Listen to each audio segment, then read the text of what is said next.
And welcome to another episode of AMXAS. And this is podcast number 4. And today we'll be talking about the Darth Jar Jar theory. I really researched a lot about this topic, and before I get into all that, I just want to wish everybody a Merry Christmas, and I hope everyone's Christmas was pretty great.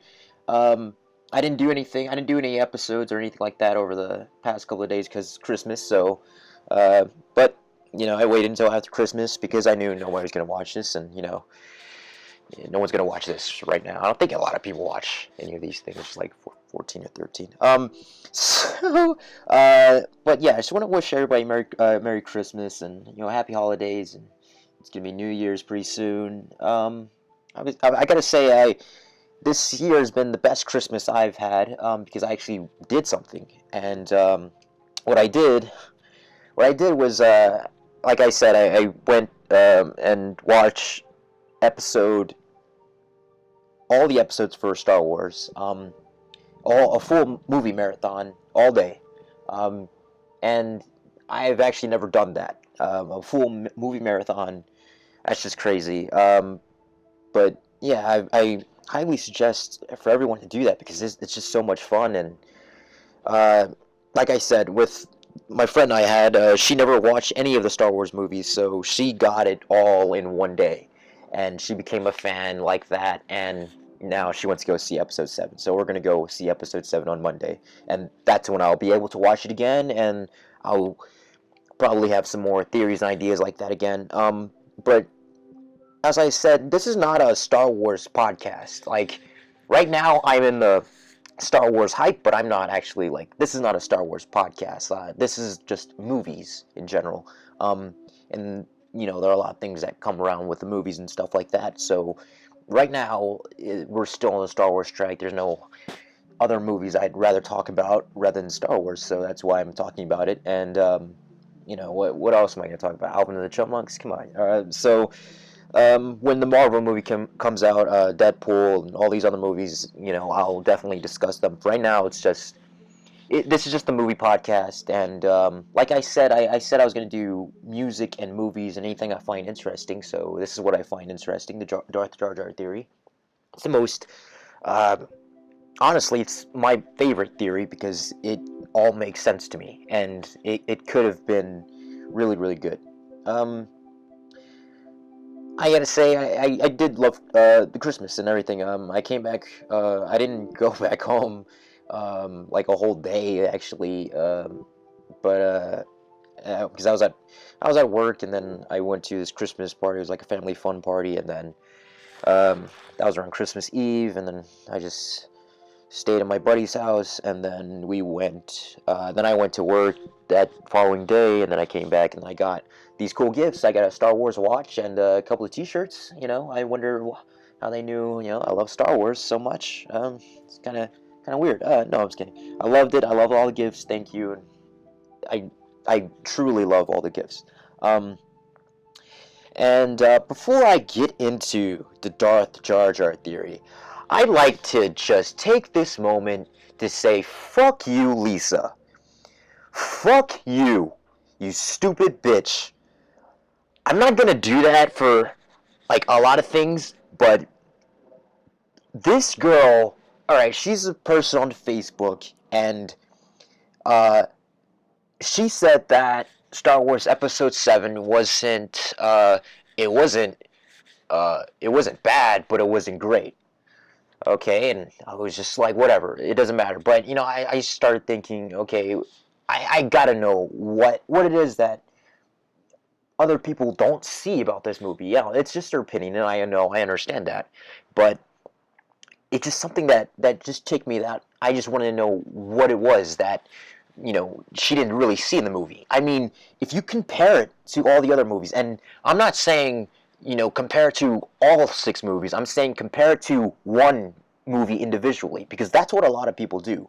They compare Episode 7 to all 6 movies. They don't, the whole saga. They don't compare it to just one movie. If someone compared, The Force Awakens and A New Hope, that would make sense. I would understand, okay, it's one movie versus one movie. not all 6 movies, versus Episode 7 that just came out, that had to make up for a lot of things, and the little continuities and everything like that. And I I I truly understand that there are a lot of people who don't like Star Wars because they think that this new Star Wars movie that came out is a reboot. There are so many people who have never seen Star Wars that they think Episode 7 is a reboot, and that just, that blows my mind, because no one's there to say, oh, it's a reboot. They just go to the theaters because there's a lot of hype around it. They go to the theaters, they watch it, they don't understand jack shit about it, and they watch it, they don't understand anything about it. And all they do know is, oh yeah, Darth Vader was a villain. Oh, he's Luke's father. Blah blah blah. How sad, how sad. Um, but yeah, it's just, and the thing is, when they watch Episode 7, they're not going to watch the other movies. They're not going to do that. No one's going to force them to do that. That's why I was smart. I got my friend, we watched the movies before we're going to watch The Force Awakens. I stopped her because she was going to go watch she was going to watch the Star Wars movie. She thought it was a reboot as well. She's never seen any of the Star Wars movies. Everyone I know who has seen Force Awakens or was going to see it, never seen any of the Star Wars movies, thought it was a reboot. So I think that's the biggest mistake that people are making. There are 6 movies, all with different stories and all these different characters. You're gonna be completely missing out on all the fun that happened. And I know this type of girl, this Lisa. I know that when she says, "Oh, I'm a Star Wars fan," she never seen any of the fucking movies, right? That's how dumb this bitch is. But anyways, yeah, I got really pissed off because I was just having a good, nice conversation with this girl, on her Facebook. So of course I'm gonna be arguing with all these thirsty fucking people. There's arguing with me on every little thing because they said they didn't like the movie because it didn't make sense or any of that. Oh, it didn't explain this, and this, and they were like, oh, Kylo Ren is a pussy and all that. Okay, it's just their opinions, but all of what they were saying, they were just jumping on board with all the hate. It just didn't make any sense. Like, I fought them on every single subject, and they couldn't back up anything.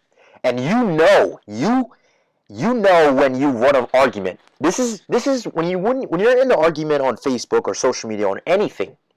As soon as the other person starts attacking your character or attacking you personally, then that means that you have won. 100%. As soon as they start talking about what your looks or whatever, as soon as they start talking about you and they attack you and they go off course, that means you have won.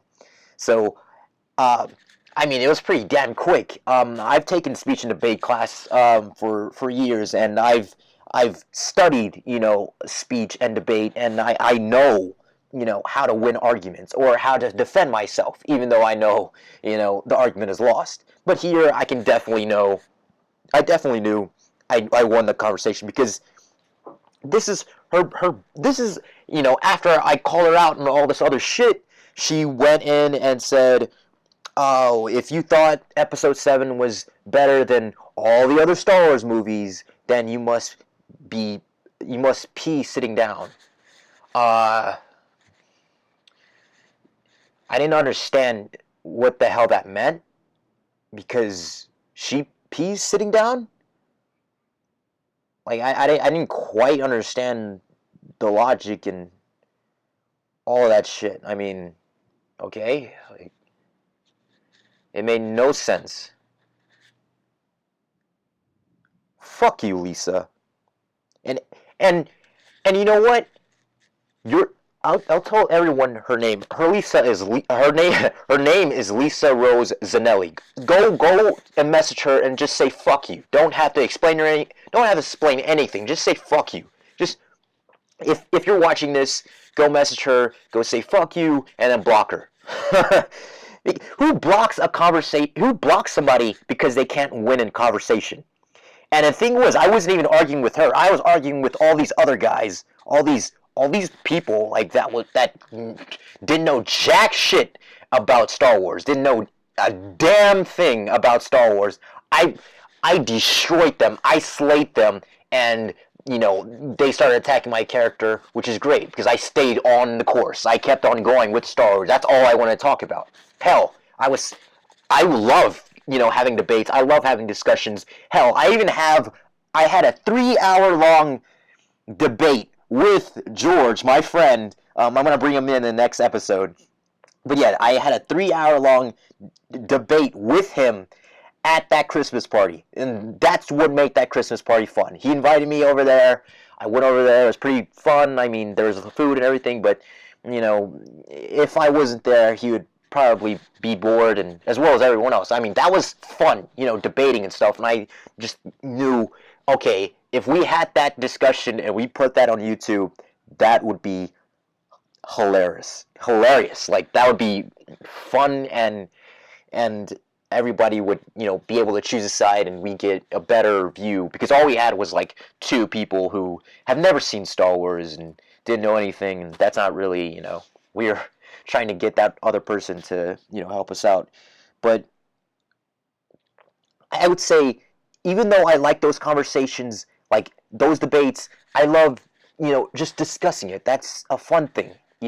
And obviously on Facebook, people take it the wrong way. They think I'm all like hating them and everything. I was cool with her the entire way through. I just didn't, I disagreed with, what she was saying. She said that it felt too Disney.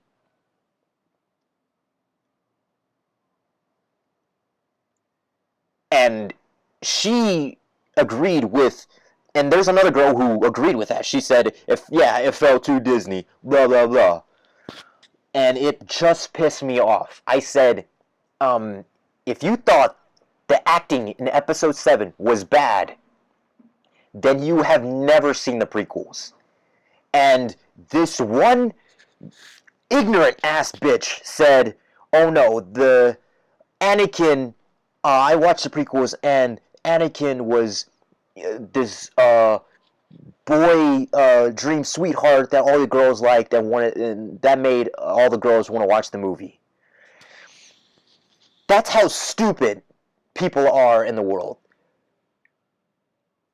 That's how stupid some people are. Like, that's just sad. Like, I knew that in that conversation, like, I knew I jumped into, like, all these, I just basically jumped into all these, sand people. I just jumped straight into, like, a group of, I just surrounded myself in a bunch of sand people, didn't know jack shit about Star Wars. I knew I was going to come out alive on that. They're going to block me or do some shit, and they probably kept on talking shit about me after that. I'm sorry that I'm cussing. I don't like cussing on the podcast, but damn, like, I can't wait till I get, like, more people on this, because that's a heavy issue. Stupidity in this world. My God, she said that people love the prequels because Anakin looked great. Hayden Christensen. She didn't care about the acting. She didn't care about the story. She thought he was a good actor because of the way he looks. And they said that the acting in episode 7 with Harrison Ford, with Adam Driver, with John Boyega, Daisy Ridley,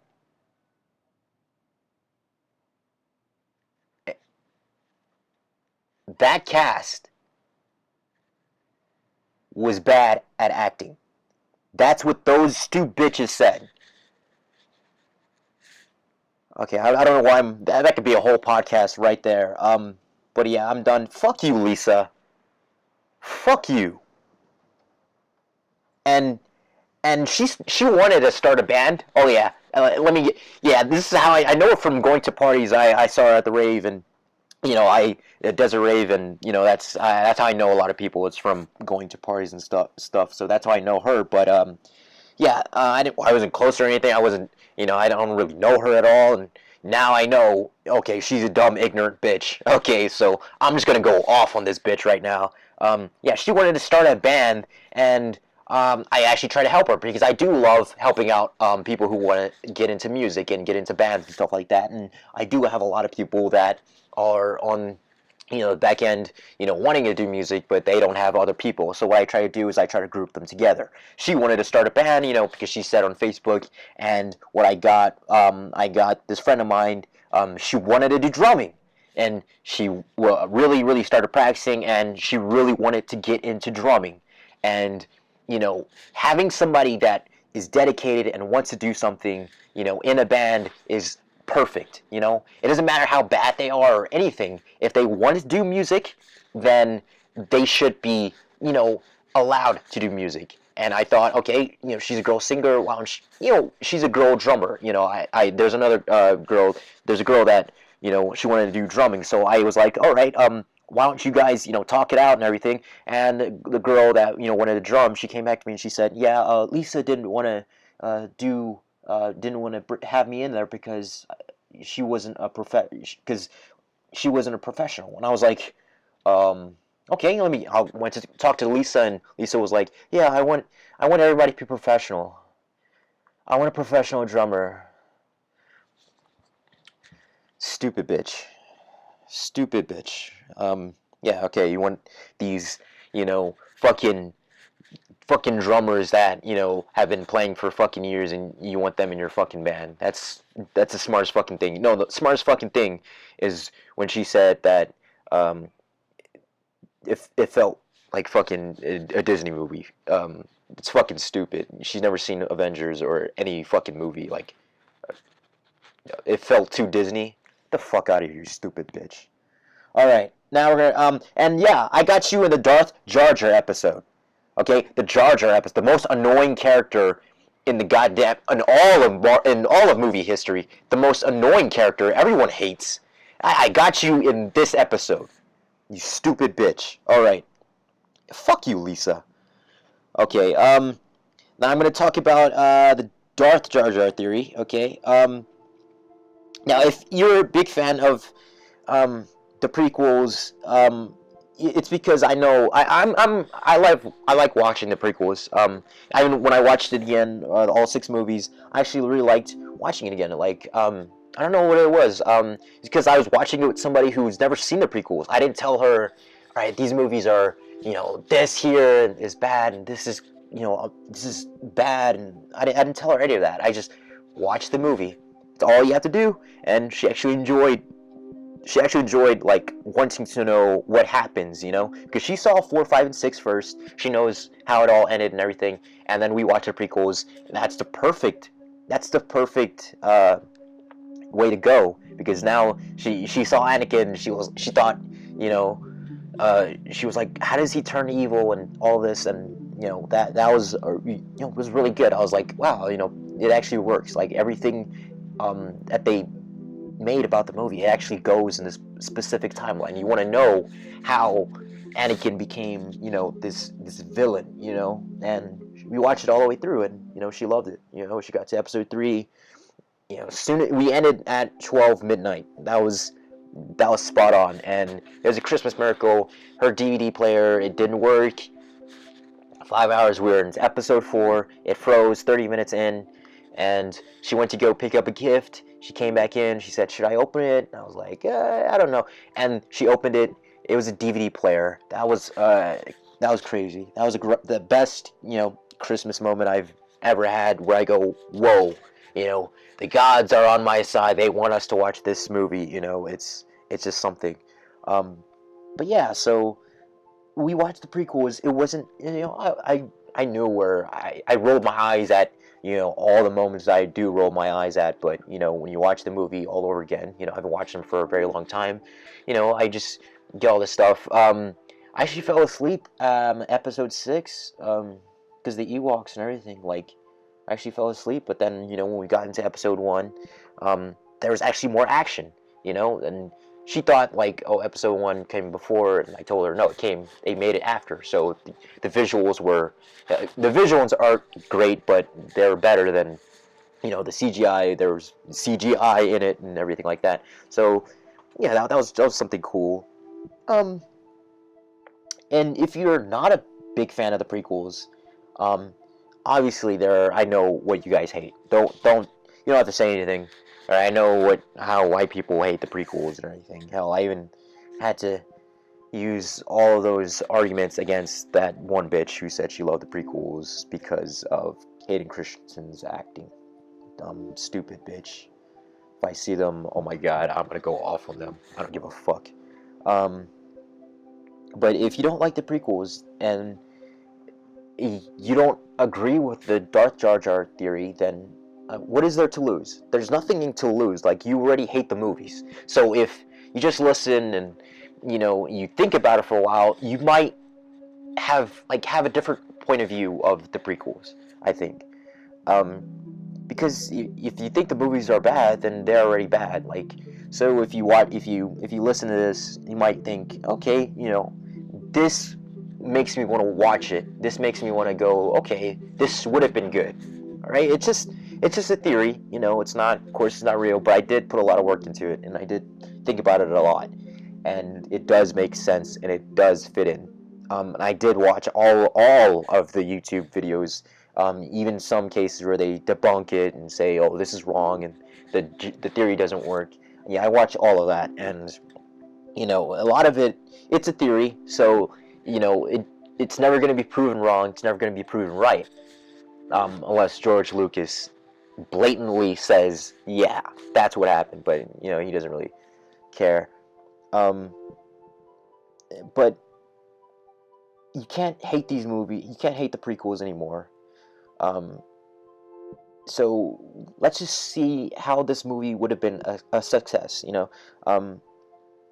Of course, I'm not going to spoil Episode 7, um, unless did I talked about Episode 7 like a little early. I was going off on that one bitch, but I think now I'm done with that. So if there are spoilers, then no, I don't think I spoiled anything. Okay, um, the movie plot that happened in the prequels was I'm not gonna get into all the politics and shit because all that is just like kind of boring. But um, if we're going Jedi wise and that storyline, Obi-Wan and Qui-Gon, they get trapped on um, Tatooine. They can't move their ship.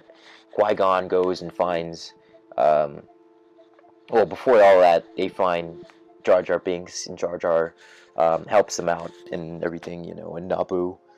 They just find him on the road. Like, the first scene, he's just standing there, and Qui-Gon, hugs. They hug each other to save his life. He basically saves his life.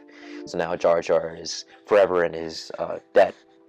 Um, and they, a lot of things happen, and they get trapped on Tatooine. Um, and I don't know why Jar Jar is, with them the entire time.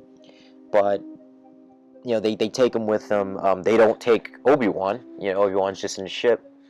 But it's Jar Jar, um, Qui-Gon, Padme, and was it R2-D2? Is it R2-D2 in the... No, yeah, R2-D2. Yeah, they take him because he meets C-3PO. So that's what happens in episode 1, like around the beginning. Kind of makes you wonder, why did Jar Jar come along? I mean, he did save him through Naboo and everything. He's forever in his like that. So I guess that's the reason why Jar Jar's with them, because he has to stick to Qui-Gon. It's his master, I guess. It's the gods. They it's just whatever. Now, the end of it's called the Phantom Menace, and I want to point that out. Darth Maul is not the Phantom Menace. He is the Sith apprentice. They don't know if he's a master or the apprentice, and that's basically what happens at the end. They go, "Oh, who was killed? The master or the apprentice?" We all know that it's the apprentice that got killed. It's Darth Maul, but he wasn't the Phantom Menace. The Phantom Menace was about the one character who got more screen time and more character development than Obi-Wan Kenobi, more than Qui-Gon, more than Yoda, more than Darth Sidious himself, and more than Anakin. Hell, Anakin and Jar Jar Binks had the same amount of, screen time. They were basically together the entire movie. If you weren't watching, and if they weren't together, they would be in different scenes, and we'd be watching what happens, what plays out. So a lot of people think, the reason why George Lucas made The Phantom Menace is because of Jar Jar Binks. And he wanted to say that this is the Star Wars beginning. This is the beginning. This is where it starts. This is where he wanted to start. This is all of his ideas and everything. I could say here or there, this is what it should be, and I'm not going to go. This is what he thinks. This is why he put this entire movie around Jar Jar. It wasn't about Anakin at all. Hell, they could have skipped that entire midichlorian, all of that, and just went straight into, Obi-Wan Kenobi and Qui-Gon facing Darth Maul. That would have been a great movie.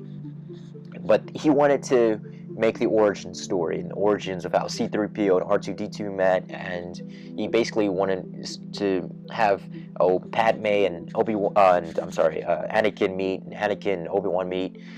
He basically just wanted all that origins, but he wanted to create a character. He basically created Jar Jar Binks. And Jar Jar Binks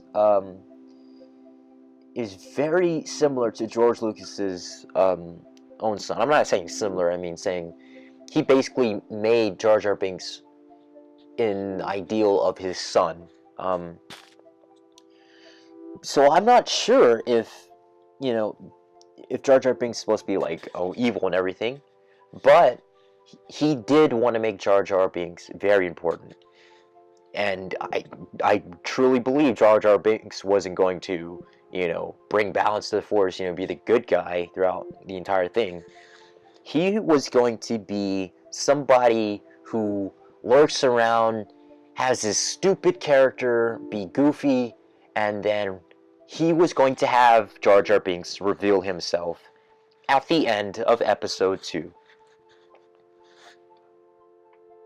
Not a lot of people really think of that, but it makes a hell of a damn better movie than what we got. Because there are a lot of people who hate The Phantom Menace, and there are a lot of people who hate Attack of the Clones, and people they're okay with Revenge of the Sith.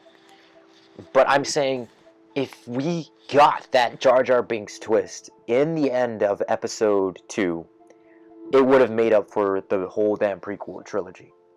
It definitely would have. Because there was no twist in Episode 2. What we got, as soon as Episode 1 came out, and everyone watched it, everyone's still in the hype, everyone, kind of liked it, and they did get a good rating on Rotten Tomatoes. But after a while, of course, internet came and just destroyed it, and everyone started hating on the movie, and they hated the actors. Actors never got. The actors, I feel sorry for Jake Lloyd, I feel sorry for Ahmed Best. It's a... Liam Neeson's always going to be fine. Ian McGregor is going to be fine. Natalie Portman definitely did, fine. She's, those actors, they're already popular. They're going to be okay. I feel sorry for the actors that, had their first appearance in that movie. Because it's just messed up, because they're never, no one's going to, lay out of that. No one's going to, forgive them and it's sad, that their lives are pretty much ruined because of a bad script, and, if someone if George Lucas came up to you, and they casted you into the new Star Wars movie, you would have agreed. It didn't matter if you read the script, it was bad. It didn't matter any of those things, because all you had knowledge of was Episode 4, 5, and 6, and You watch those movies and you go, well, hey, do you want to be in episode 1? Without having any knowledge of how it was going to be, you would have said yes. That as it doesn't, as humanly possible, no one would have ever foreshadowed all of that happening. But it just makes to me, I don't hate on the prequels anymore. I used to be like, yeah, the movie's terrible, but then I started taking in both sides. I started looking in, oh, you know what? There are things here that, maybe not a lot of people see, not a lot of people really give into, not a lot of people understand. And I can say, okay, well, the prequels are not great. And they're not, it, it, they're in the middle. And it's okay if somebody came up to me and disagreed with me, and that's okay. I'm fine with that. I'm not gonna block you, Lisa. But I can understand both sides. I'm not gonna just simply deny you, over something so stupid. Stupid bitch. Oh man, she's gonna ruin my day. She ruined my Christmas. That happened Christmas damn night. I'm never gonna get over that, but I'll get over that. Don't worry. She blocked me, so fuck her. So let's say that the backlash from episode 1 didn't really hit George Lucas. Because the reason why Jar Jar Binks wasn't taken out of, was taken out from the main plot was because the backlash that he got, and George Lucas, he got shaky. He didn't have the courage to keep on going with his story. He said himself that due to backlash, there are major plot changes, and especially for Jar Jar Binks. That's what pretty much saved the prequel trilogy. Because if he didn't, obviously a lot of everyone would hate him for it, and it would suck. But just let the director do his thing. See them do it. I hate it when people go, well, you're not doing a good job and everything like that, and you haven't seen the movie. Like, it's just weird. But if he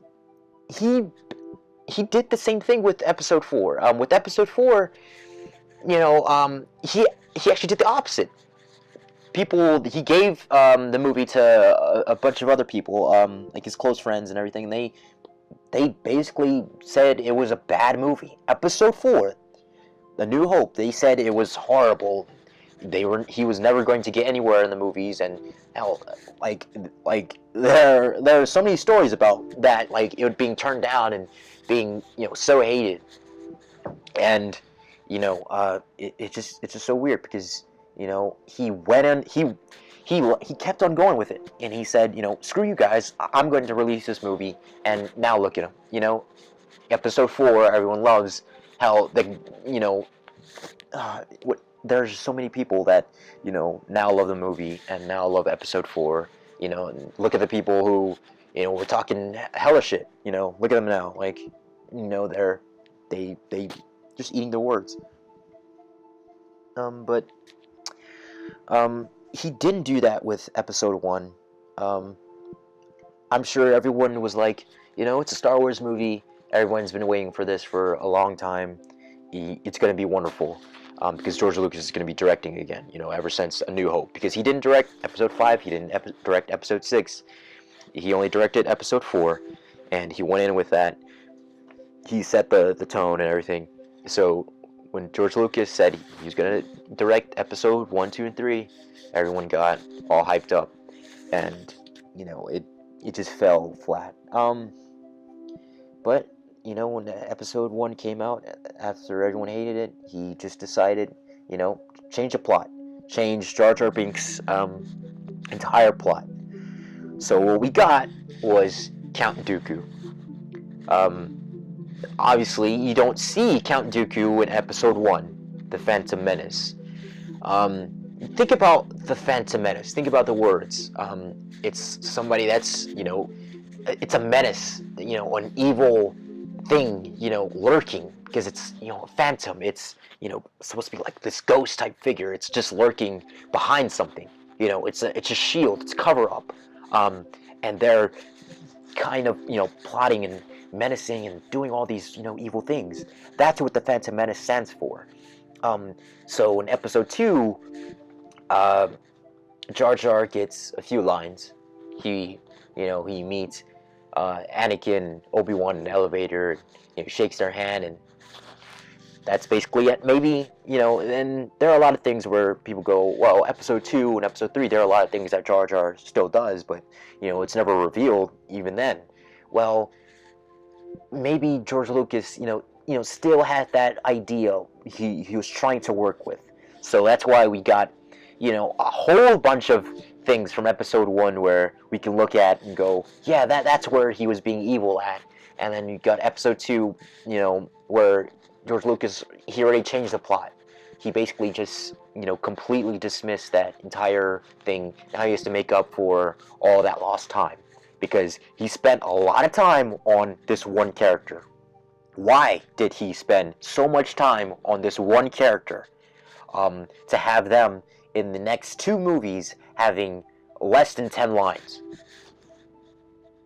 That's like having Luke Skywalker in episode 4, being the main character, we know everything, we know he goes to Death Star and all of these things, he blows it up, he comes back, and he gets a medal.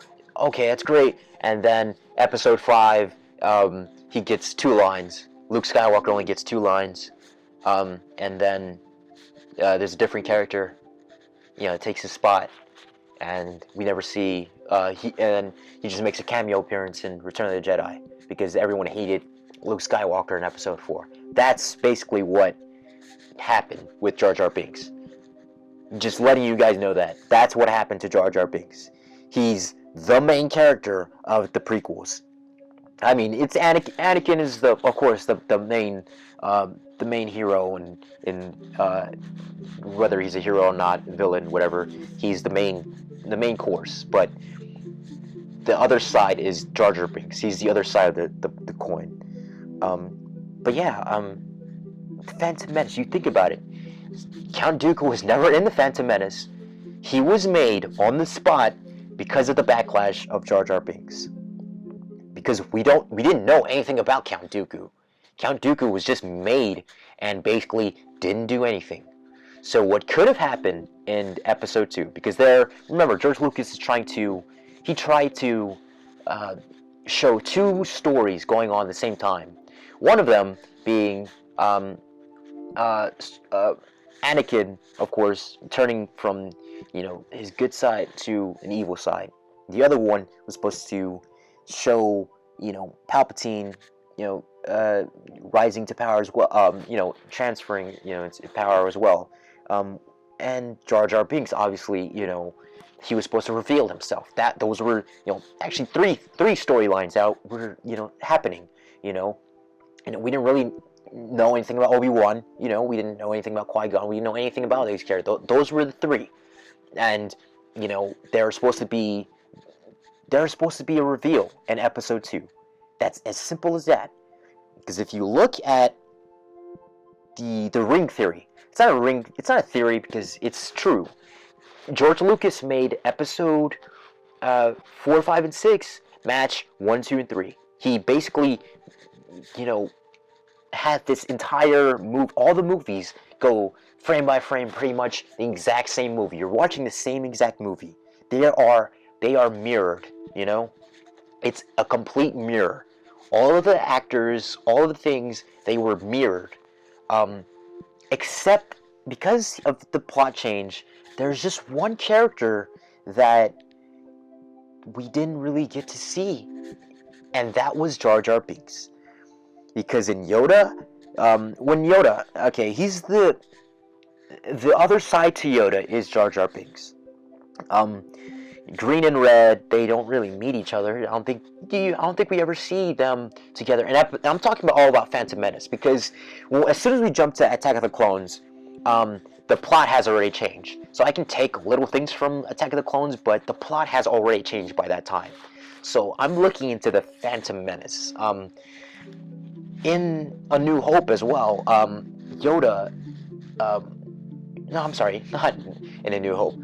In Empire Strikes Back, we get this character Yoda. He's in the Dagobah system, and Luke's trying to find this Master Yoda, and we meet this little green, creature, and this creature ends up being so powerful that he lifts Luke Skywalker's ship out of that pond, and George Lucas stated that he likes it when a character, reveals himself. Like when the characters find this creature, you know, creature that no one really pays attention to, and they end up being this grand wizard. That being Yoda. This we all know how badass Yoda is. But when you see him, like, oh, it's just some little creature, when you watch the movies again, you're going to know who Yoda is. You don't really look into it. But as soon as you see Yoda, he's just some creature, and no one really knows anything about him. And then he reveals himself as the most powerful Jedi, one of the most powerful Jedi of all time. And, he trained all of these Jedi, as you can see in the prequels. And then we don't really see who's that mirror character of Yoda. Who's that character in the prequels? We find a creature that is found, and they end up being a grand wizard.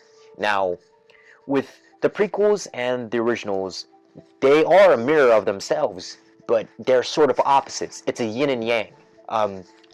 So as we found the good wizard in episode 5, we were supposed to find the bad wizard in episode 2. The evil, the most powerful evil, master of all time. That's what we were supposed to. That's what we were supposed to have. That was it. They were so mirrored. They were so similar in every way. There's no other character. There's no other character that reveals himself like that. That reveals himself as the grand, wizard. Was it Count Dooku? Look. I'm saying, as in Attack of the Clones, we all are already into that changed plot. So Count Dooku was made and basically messed that whole entire mirror up. He basically it's a little crack in the mirror. It didn't quite make sense because it doesn't fit in and it doesn't really affect you. We first see Count Dooku, I believe, Obi-Wan is, finding Jango Fett in the new planet, in Geonosis, and he's trying to find him, and he finds Count Dooku, and Count Dooku and all of them, they capture him, and basically Obi-Wan's circling around, and he's captured, and Count Dooku, he's like, join me and we can defeat the Emperor, and Obi-Wan says, no, I'll never join the dark side, and we find out later on Count Dooku is Lord Tyrannus, which not a lot of people really care about. It's a boring movie. It's a boring plot twist. Oh, Count Dooku, this guy that we saw evil, he's actually the evil villain. Like, what? There's no plot. It was basically made to fix up and basically retcon this entire movie. It didn't really make sense. It just, I mean, of course, they had to make sense for the story, but it just didn't really fit. It didn't really fit, all right? You have this character you're talking about, all of episode 1, and then all of a sudden, this character, Count Dooku, gets put in, and he's supposed to be mysterious and all-knowing, and then, he just ends up being the Sith apprentice, Lord Tyrannus. Kind of a bummer. Because I love Count Dooku. I love, watching the Clone Wars and seeing him, with the Asajj Ventress, and, they're dueling it out and everything like that. And, I love watching that. And Count Dooku, he's, this cool, awesome character. I love seeing him. But he was basically made to fix the mistakes in episode 1. That's all he was there for. Because he didn't do a damn thing in Attack of the Clones. I mean, what did he do? Alright, he captured Obi-Wan. Okay, that's great. After that, what happens? Oh, he's watching the big stadium fight. All right, and then all these Jedi come in, and then he leaves, and then he goes over to this cave. Obi-Wan, Anakin find them. He basically cuts off Anakin's arm, and Yoda faces him. Wow, great match, amazing, awesome. He leaves. He goes to Coruscant. I think it's Coruscant, and he meets Darth Sidious, and Darth Sidious mentions his name, Lord Tyrannus. Wow, amazing plot because it doesn't really. It's just so boring. It's just so boring. Like why? It just makes you wonder what could have happened. What could have been more exciting, is to have this entirely different story that could have been that was set up for Attack of the Clones. Because, as I said, the ring theory. That's the only way I can call it, the ring theory. Episode 2 and Episode 5, they always match. No matter how you see the ring theory, some people will go Episode 1 and Episode 4, and other people go Episode 1 and Episode 6. Yeah, it's just a weird. Everyone likes to go around the different rings, but the ring theory will always have Episode 2 and Episode 5 together. Those two are always going to match up. So what happens in Episode 5? You may wonder. Well, there's always something that happens to the characters in Episode 2, Episode 5. Anakin, the main character, gets his arm cut off by Count Dooku.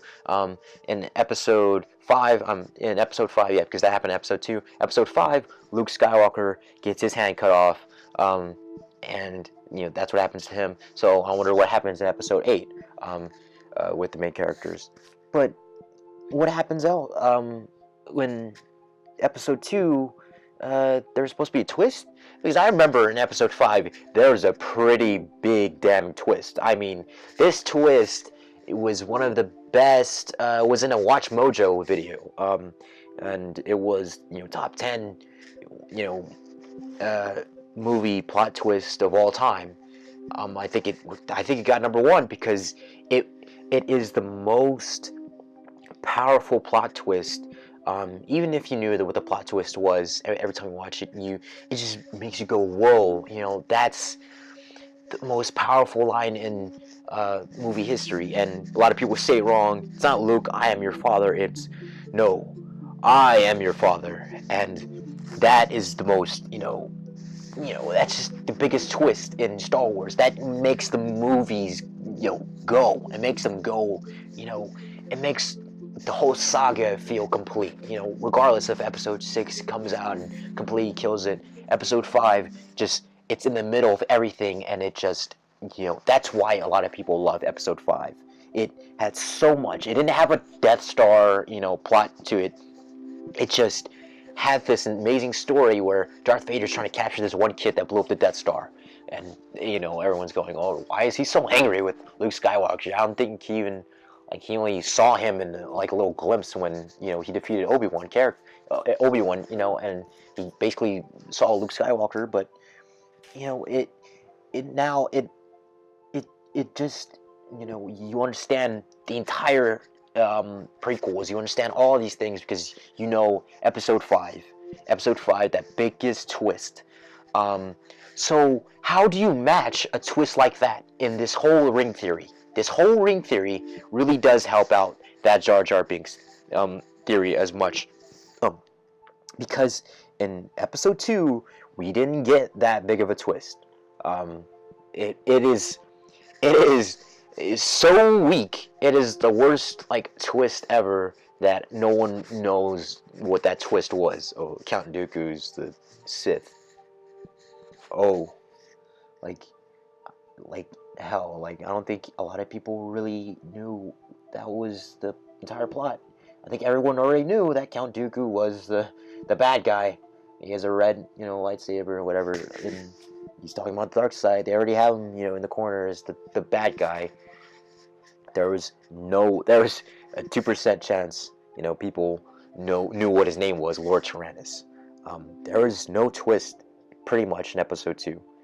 So, what was supposed to happen in episode 2? Alright, Obi-Wan Kenobi tries to find Jake. Let's just go along with George Lucas's story. Obviously, I know a lot of things would have been different here and there, but I'm just gonna keep it. I'm gonna try to stay on track with his, absolute idea. Let's go along, keep on going. George Lucas would have probably kept Jar Jar Binks somewhere else, maybe not in the Senate, but obviously he would have to put Jar Jar Binks somewhere he would have to put him somewhere not in Geonosis, because in episode 2, Jar Jar Binks basically gives Palpatine power. So they're both on Coruscant. So I think if the characters fought, Jar Jar Binks in Coruscant, it would make much more sense than having them fight in a different planet like Geonosis, and then have Count Dooku come from Geonosis all the way to Coruscant, and then meet up with Darth Sidious. There's so many things that I can't really see as for, because it's, the way the movie kind of works in its own way. I can't really go, well, there are a lot of plot holes here and there, but I'm saying if this whole plot wasn't rearranged, this would have been a lot smoother to explain. But Jar Jar Binks, he was in Coruscant, and he was put in charge while Padme was away. He was left in charge, and he basically gave Palpatine power. He basically made him the Chancellor, and because Jar Jar was given all the power from Padme, and that's it's something everyone knows, and that was probably all of George Lucas's idea. He probably just kept that in there. Jar Jar was supposed to always give Chancellor Palpatine, supposed to give Palpatine power, as Chancellor. He probably always had that in his head. He was going to have that. But I think what we were supposed to get, Jar Jar giving Palpatine power, perhaps earlier on in the movie. So now, or Padme, whatever. It can go back forth ways. I just want to clarify all of that, because that's the only plot hole, is that they can't really find Jar Jar Binks in Geonosis, obviously, because Jar Jar Binks is in Coruscant. Obviously, that's a movie problem, and that would have to be changed. Obviously, we would entirely have a different, ending to episode 2. But I think if we're just gonna go on this track, Obi-Wan and never finds out who this person is, hooded figure is, because when Count Dooku's walking around with his crew, his squad, we see Count Dooku in the flesh. He's right there. Obi-Wan knows who he is. He's see Christopher Lee. It's just basically this hooded figure walking around with his squad, and he's basically talking about evil plans and such and such. And Obi-Wan, he sends a message to Yoda and the rest of the Jedi Council, and after sending a message to to Anakin and Padme, and they send the message over to the Jedi Council. Let's say that was the he basically got attacked at that part, right? And by these little fly thing, and he basically gets jumped and he gets captured like that. And then the next scene, couple of scenes, because everyone's trying to go, they had to go save Obi-Wan Kenobi, and Obi-Wan's just spinning around in this, this room, and instead of seeing Count Dooku, we just see the hooded figure, and Obi-Wan and this hooded figure basically just talk about, what's going on. This hooded figure obviously doesn't reveal himself, so Obi-Wan's just talking to him. But we don't get that boring little discussion about, overthrowing the Empire or whatever, over all that stuff. We basically get this, Obi-Wan, he's going to defeat whoever this person is, Obi-Wan's like, yeah, I'm going to defeat you. Let's just, you untie me. Let's just have those, little cliche moments, whatever. But we just never see that hidden figure. Okay, let's go on for this. And obviously the hidden figure leaves, but leaves Obi-Wan confused, or we don't even see any of that scene. Because obviously after that happens, Anakin and Padme, they get captured as well, through some type of Donkey Kong adventure, and they're basically all put in this stadium. It's a pretty cool stadium. I actually like, that's like the best. It's the only like good part in Attack of the Clones I liked. Where they're gonna get killed by these creatures. Okay, it's cool. It's awesome. I would have made it more emotional. If it was more emotional. As soon as Obi-Wan and Padme about to walk off, they kiss. It's a romance story. Okay, I'll leave that in. Sure, why not? But I would have made it more emotional if it felt more like they're gonna die rather than, oh yeah, they're gonna make it out of this alive. And obviously we all know they're gonna make it out alive, but it could have been more emotional, much more impact. There's so many things that Attack of Clones could have done to kept the story alive. Like that Tusken Raider, little hunt that Anakin did. That was Anakin's change to the dark side. That would have been so cool to see more of that. But we never, we got 2 minutes of that, and that really just, they could have taken out so much of that little romance and had so much of that Tusken Raider, Anakin changing to the dark side, and then him going back and forth between, should I do this? I'm a Jedi. I know I can do better than that. And we should have got more of that than all of this other nonsense.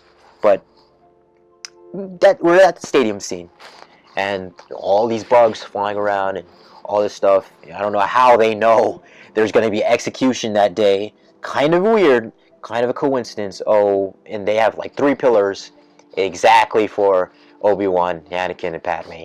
Even though they just now captured Anakin and Padme, for some reason they know they have 3 prisoners, and everyone's there. Everyone's bought their tickets to see them get executed. Major plot hole. I don't even know. All right, whatever. I'm not gonna discuss that. But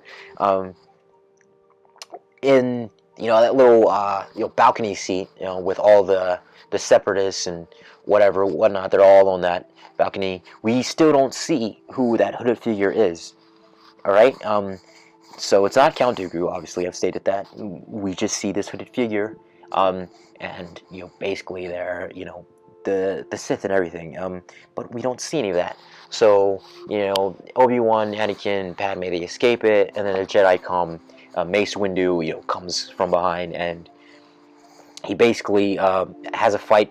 He basically has his lightsaber not at Count Dooku or Jango Fett, but at this hooded figure, and we still don't see this hooded figure. That's the main thing.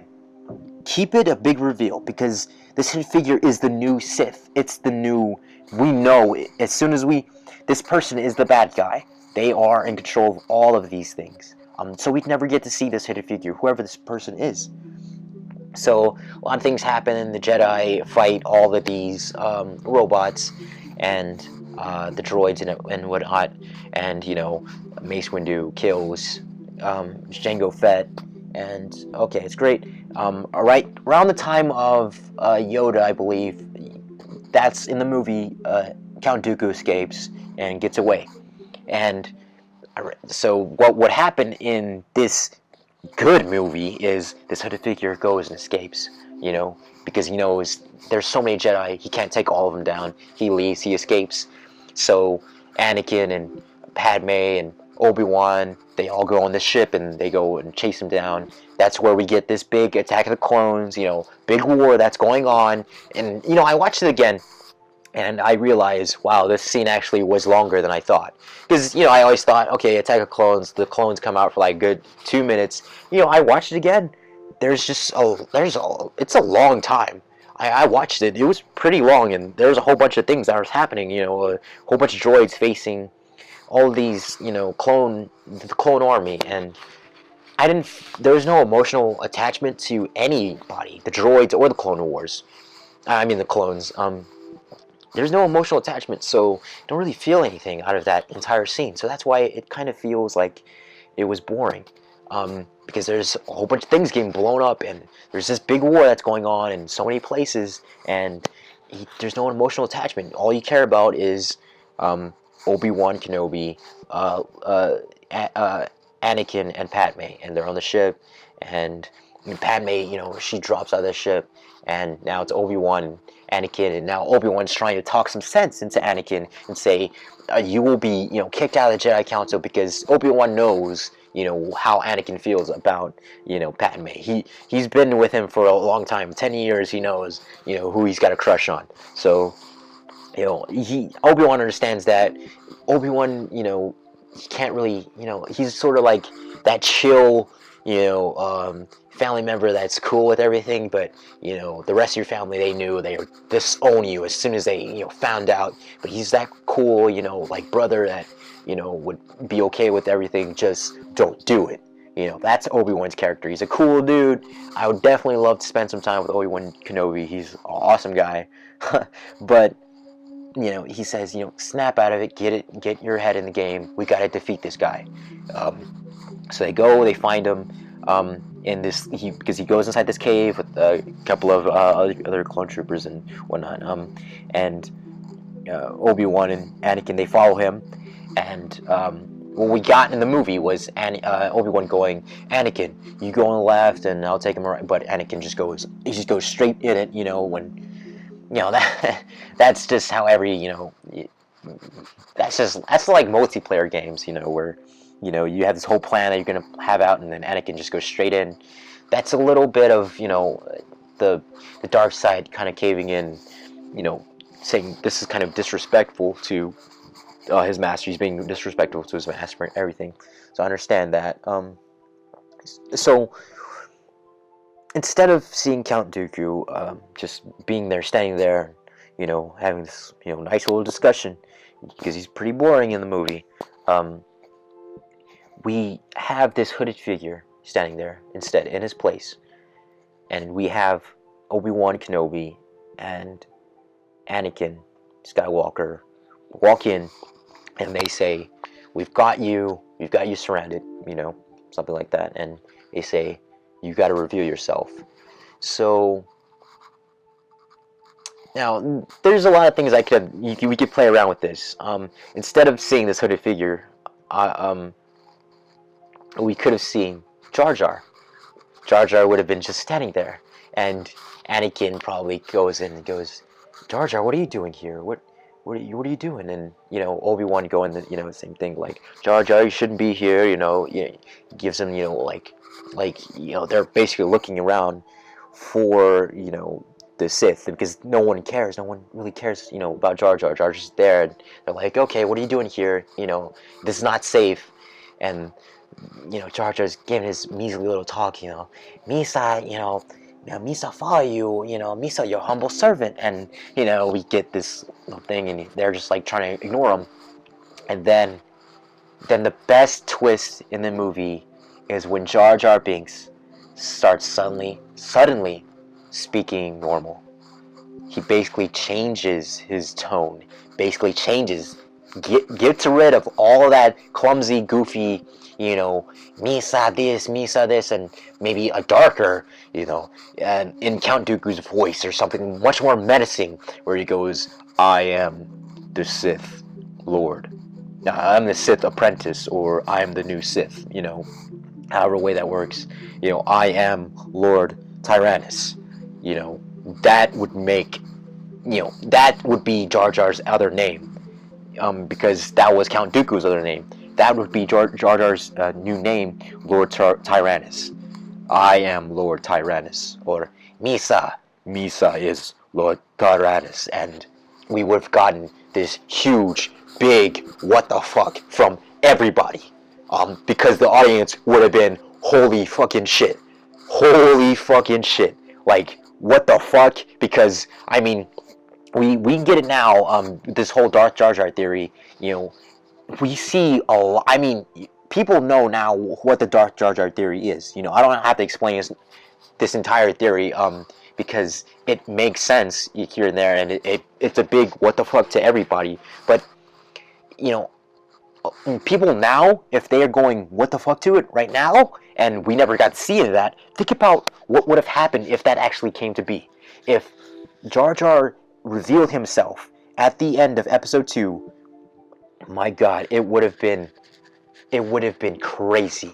I mean, of course, now we know, like, oh, there's so many people that hated his character, so they would have rioted, but think about it. Think about how crazy, how amazing it would have been to have pulled it off successfully. If George Lucas made a character not as annoying as Jar Jar, but kind of like in between. People would have been okay with Jar Jar and the Phantom Menace, and then, but still, being that type of character. And then we get in episode 2 at the end of it, and he just changes to this badass, from this annoying character everybody hates to this badass, because now Obi-Wan Kenobi and Anakin Skywalker, two guys in A New Hope, they're fighting each other. It's Obi-Wan Kenobi, one of the greatest, most powerful, awesome Jedi that we've seen, and Darth Vader, this future Darth Vader, facing Jar Jar Binks. These two legends can't even keep up with Jar Jar Binks. That's what's going on. Jar Jar Binks, he's doing 350 feet flips. He's jumping around, he's beating them up, and he slices off Anakin's arm. In all of that, he slices off his hand. And he basically just, says that he was in control the entire time, and he is about to kill them, and then all of a sudden, the mirror character in episode 5 of Jar Jar Binks shows up. Dun dun dun! It's Yoda. Yoda shows up and he shows up and he says, and as you know, Yoda and Jar Jar Binks both have speech impediments. They both have, weird styles of speaking. You look at Yoda, he speaks backwards. You look at Jar Jar Binks has this whole Misa this, Misa that, and it could be parodied so much. It's been parodied so much that I don't have to explain. Both of them have speech impediments. Both of them have, like, these weird, strange, ways of speaking, and they are supposed to have this big grand fight. Yoda walks in and he says, I will gonna defeat you, and we have Jar Jar Binks. He's there, he's ready, he's destroyed Obi-Wan and Anakin. They're both, they're beat up and they're messed up because they couldn't even take down this threat that's been with them the entire time, and they haven't even seen it. And Jar Jar faces Yoda, and it's at a stalemate. They can't defeat each other, both flipping around, instead of, having Yoda flip around Count Dooku's just waving his, lightsaber around. Oh, that's great, it's awesome, it's kind of boring, but we have Jar Jar Binks, crawling on these walls and everything, and, Yoda, and he's flipping around, both of them are flipping around. It's a great fight. Red lightsaber, red versus green lightsaber being Yoda, red versus green, perfect little Christmas gift for everyone, to watch, but it's just, awesome. They're going back and forth, and it's at stalemate. They both know it. So Jar Jar uses his force powers, powerful force powers, and basically does the Count Dooku thing where he drops this big pillar or whatever on Obi-Wan Kenobi and Anakin. And Yoda has to save them. And just like in the actual movie, like how Count Dooku just escapes, and that's what happens. Jar Jar just escapes. He goes off. So now Yoda, he's all like tired and everything. He just saved Anakin and Obi-Wan from dying. And, as in the movie where, Count Dooku meets up with the Emperor and he meets up with him, and then Darth Sidious says, "You did well, Lord Tyrannus." Not a lot of people knew, Count Dooku's name was Lord Tyrannus. I mean, how many times have you heard that? No. Instead, we see Jar Jar Binks meet up with Palpatine, the person he gave power to earlier on in the movie. We see him, both of them talking to each other, and basically Palpatine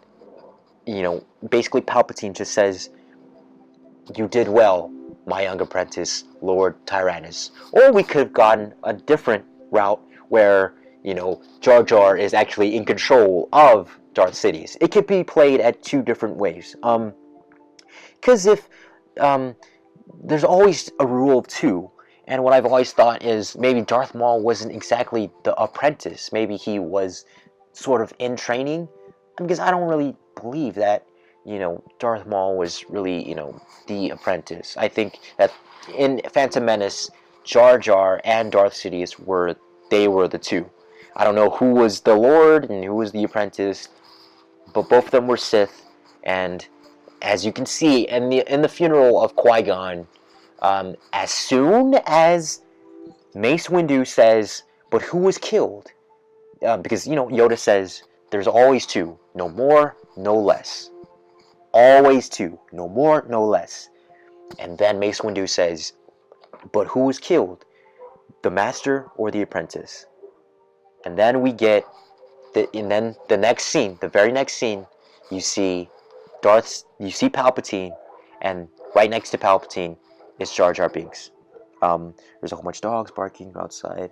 But like that basically just shows you, yes, there are always two. We may have seen, Darth Maul get killed or whatever, but no, those weren't the two. The two that we see right there are Darth Sidious and Darth Jar Jar. Well, or actually, in the slightest, actually, now that I think about it, now that it all makes sense, Darth Sidious and Lord Tyrannus.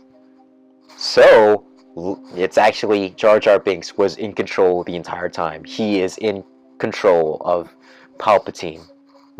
He is Lord Tyrannus. Because you can bring in Plagueis, we can bring in the person Plagueis, and we can say, yeah, he's the one that trained, and he's the one that taught the dark side to Sidious. But he was mentioned in Revenge of the Sith. So that's before Attack of the Clones. That's after Attack of the Clones. That's after Phantom Menace. So what could have happened was the biggest reveal would have been, Jar Jar coming out in Episode 2 and saying that he was Lord Tyrannus. And at the end, where he meets up with Sidious, Darth Sidious, and it makes sense now. I'm understanding it now as I'm saying it. Darth Sidious doesn't like Jar Jar. Darth Sidious despises Jar Jar and wants him to be killed. So it would make sense for Darth Sidious to have somebody come in Episode 3 and kill Jar Jar Binks. Instead of having Count Dooku die in the beginning of Revenge of the Sith, we actually see Jar Jar get killed by Anakin in Episode 3. Because now, it didn't make sense with Palpatine and Sidious. With Sidious, and Count Dooku, and it doesn't really all right. He wanted him to kill him, but to have Anakin, grow more into the dark side, But it could have been so much more better if Darth Sidious told Anakin to kill Jar Jar Binks in the beginning of Revenge of the Sith. Lord Tyrannus, because now Anakin has defeated Lord Tyrannus and he's basically cut off his hands, and now Jar Jar is there, just like how Count Dooku was, looks over to Palpatine with his eyes and, is all sad and everything, and Palpatine is like, kill him. Even if Darth Sidious is control, or if it's New Apprentice, it makes more sense to have, Jar Jar right there instead of Count Dooku. It'd be so much more fun. And also, for the people who hate Jar Jar Binks, this would have been great, because now we would have known that Jar Jar Binks is dead. It makes sense now, and it's so much more fun. It's much more, it's much more depth to it. And now people, kind of enjoy, Revenge of the Sith a little bit more. They get to see Jar Jar Binks' head getting, cut off. Just how we saw Count Dooku's head get cut off. It makes sense now, and it's much more fun and much more exciting. And I was going to talk about Darth Plagueis and Supreme Leader Snoke, but I'm going to say that for the next episode. Thank you, guys.